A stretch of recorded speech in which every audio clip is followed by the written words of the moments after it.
Olá, eu me chamo Mariane Zancanella e eu estou aqui para mais um vídeo da série de vídeos de estudo sobre o livro Uma Vida com Propósito de Rick Warren. Dia 11, tornando-se amigos de Deus.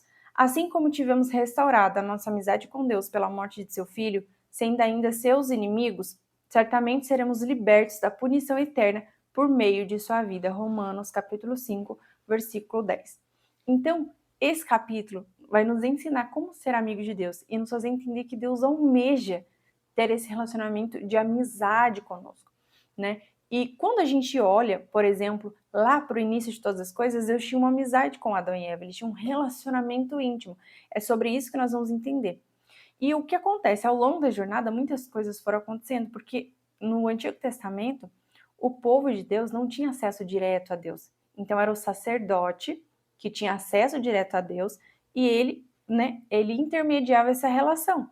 Então o povo falava com o sacerdote que falava com Deus. Deus falava com o sacerdote que transmitia a mensagem para o povo.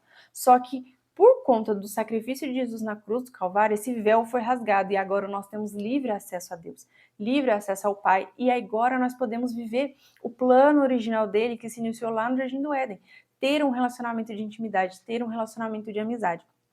E é sobre isso que o autor vai falar nesse livro.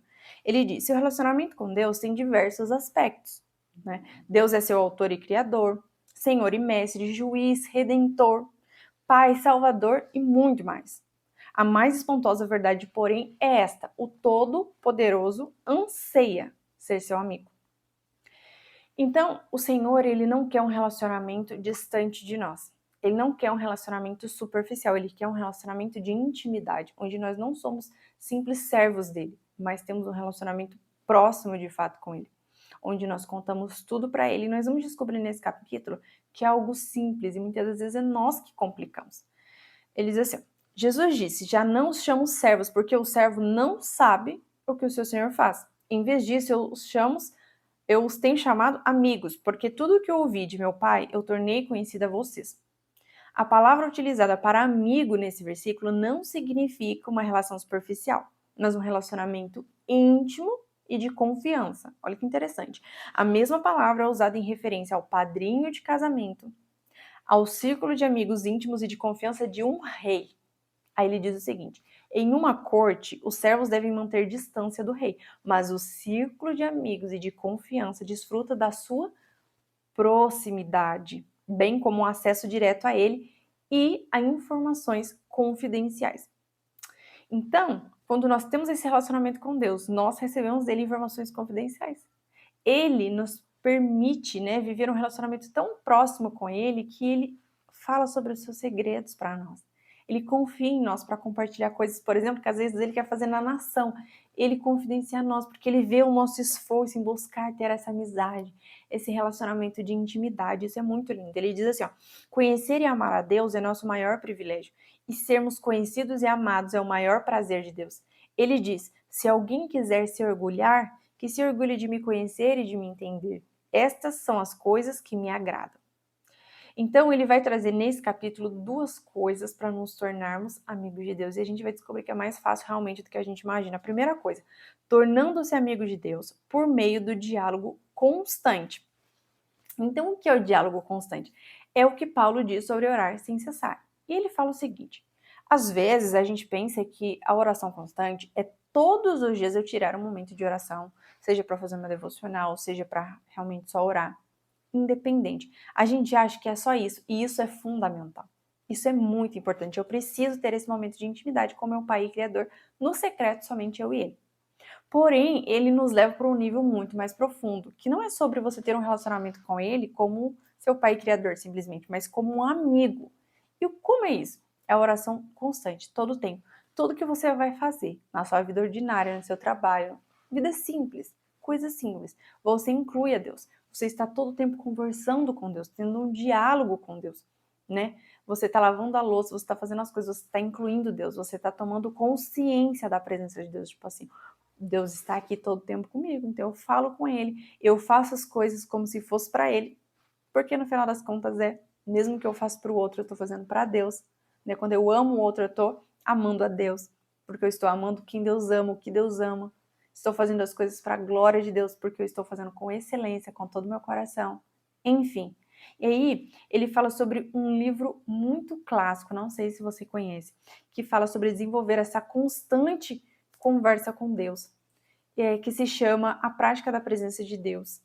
Né? E algumas versões está escrito assim na capa, como praticar a presença de Deus, né? Praticando a presença de Deus, alguma coisa assim. Mas o autor é o irmão Lourenço, que é um humilde cozinheiro de um monastério francês.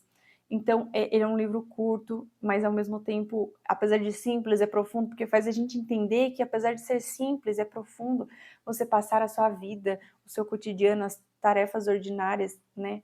Incluindo o Senhor, conversando com Ele. E eu já li esse livro, é muito maravilhoso. E realmente, né, o irmão Lourenço, ou em algumas versões fala Lawrence, né, ele trabalhava numa cozinha durante todo o dia. Então ele ficava naquela cozinha ali, lavando louças.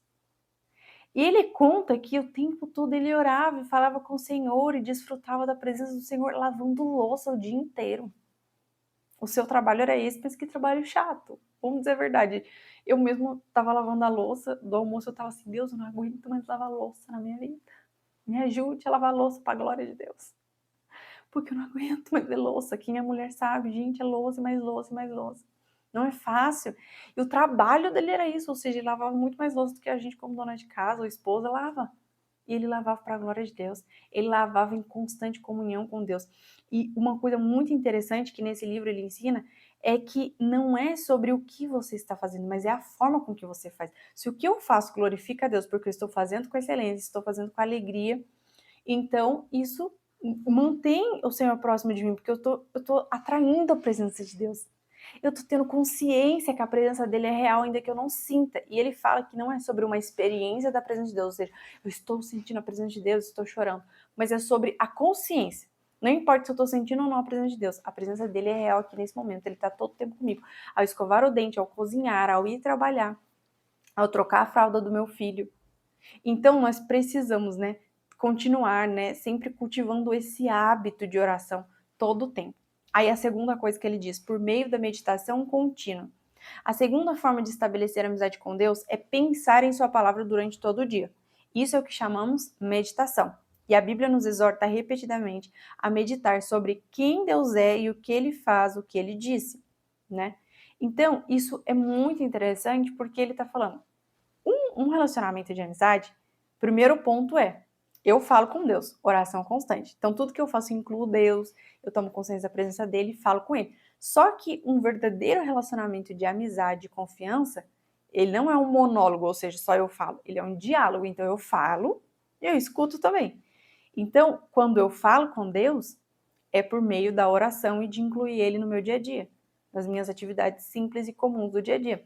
Mas agora eu preciso ter momentos também de ouvir ele falar, respondendo nas minhas orações ou falando coisas que ele quer falar no meu coração, coisas que ele quer alinhar e tudo mais. E como eu consigo isso? Através da prática não só da leitura da palavra de Deus, mas também meditando sobre essa palavra dia e noite. Ele diz assim, ó, quando você pensa repetidamente em determinado problema, isso se chama preocupação. Quando você pensa repetidamente na palavra de Deus, isso é meditação, porque às vezes a gente fala, mas o que é meditar? A gente confunde muitas coisas. É simples, meditar é você pensar repetidamente naquela palavra. Então você lê um versículo e você passa o dia pensando naquela palavra. Aquilo vai fazer, quanto mais você pensar naquela palavra de Deus que você leu, às vezes no seu devocional da manhã, um único versículo, aquilo vai fazer com que você tenha uma palavra sendo semeada em você, e que quanto mais você pensar naquilo, mais revelações trará daquilo. Mais revelações do Espírito Santo vai trazer para o seu coração. E isso se chama meditar. E é no meditar que nós realmente ouvimos Deus falar, porque nós precisamos ter paciência. Não é só ler uma vez o versículo, não entendi nada, eu tentei. Não, você não tentou, porque quem tenta, ele medita na palavra de Deus. Ele diz assim, ó, se você sabe se preocupar, então você sabe meditar. Basta que você desvie a atenção dos seus problemas para os versículos bíblicos. Quanto mais você meditar na palavra de Deus, menores serão suas preocupações.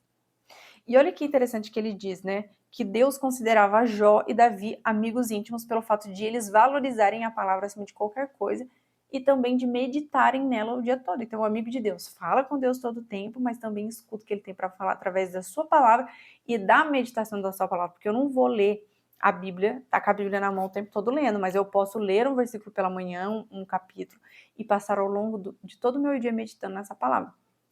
Ele diz assim: Jó reconheceu, dei mais valor às palavras de sua boca do que ao meu pão de cada dia. Uau! Davi disse: como eu amo a tua lei, eu medito nela dia e noite, e as obras de Deus estão constantemente em meu pensamento. Não consigo parar de pensar nelas. Eu não consigo parar de pensar no quanto Deus é maravilhoso, ele está falando. Eu não consigo parar de pensar como toda a tua criação. Tira o foco dos seus problemas, volta para ele. Como a tua criação é perfeita, Pai. Olha para o céu, olha para a natureza, a perfeição de tudo que Deus fez. Né? Olha para as obras das mãos de Deus, do que Ele já fez na tua vida. Medita em quem Ele é, tira o foco das suas preocupações, dos seus problemas.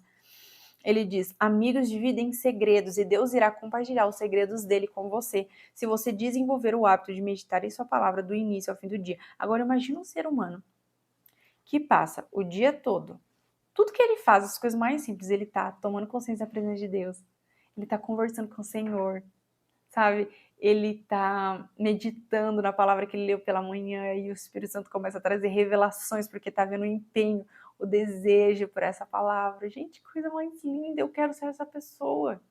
Às vezes nós, mulher, na correria, gente, como é difícil a gente, os pensamentos, eu tenho isso, tenho aquilo para fazer, eu sei porque eu sou mulher, daqui a pouco eu já tô me perdendo, eu falo, Senhor, a coisa que eu mais almejo na minha vida é ter essa comunhão todo o tempo com Ele.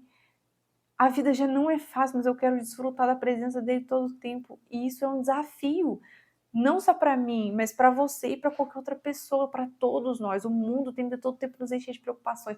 Ai, eu tenho que fazer isso, tenho que fazer aquilo. Ai, mas a correria. Mas o Senhor nos convida. Ei, coloca, deposita toda essa preocupação em mim. Foca em mim. Foca em quão maravilhoso eu sou enquanto eu cuido de você. Desfruta da minha presença, conversa comigo. Né? Isso é maravilhoso. Ele diz assim, a Bíblia fala que o Senhor é amigo chegado daqueles que o respeitam e obedecem, e os leva a conhecer a aliança que fez com eles. Aí ele diz que no próximo capítulo nós vamos ver os outros 4 segredos sobre o cultivo da amizade com Deus. Ou seja, nesse capítulo nós aprendemos 2 pontos. Recapitulando, uma pessoa que é amiga de Deus, ela vive uma vida de oração. E vida de oração não é só separar um momento devocional e de oração no secreto. Isso é fundamental. Mas depois desse momento, nós passamos ao longo de todo o nosso dia em contato com o Senhor, tomando consciência da presença dele, conversando com ele, porque oração é conversa. E o segundo ponto que ele fala nesse capítulo é, eu falo com ele através da oração, mas eu também escuto o que ele tem para falar comigo. E como Deus fala comigo? Através da sua palavra.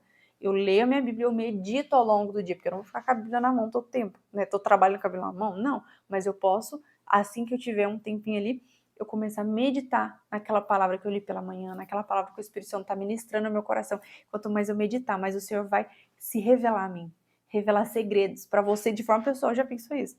O Senhor revelando coisas pessoais para você, às vezes, que Ele quer fazer na nação. Ele revela especialmente para você, porque Ele vê o seu desejo de buscá-lo, de conhecê-lo, de entender, compreender qual é a sua vontade. Que isso seja o maior desejo da nossa vida. Esse capítulo, ele é muito maravilhoso, ele faz uma pergunta para a gente meditar. O que posso fazer para me lembrar mais vezes de Deus e falar com Ele mais frequentemente ao longo do dia? E nesse capítulo, inclusive, ele fala sobre os monges beneditinos que eles têm o costume de, em hora, colocar o relógio para despertar, né? Para que eles orem aonde quer que eles estejam. Então, por exemplo, estou trabalhando, de hora em hora, às 4, às 5, às 6, exemplo assim, meu celular vai despertar e eu vou me lembrar que eu preciso orar.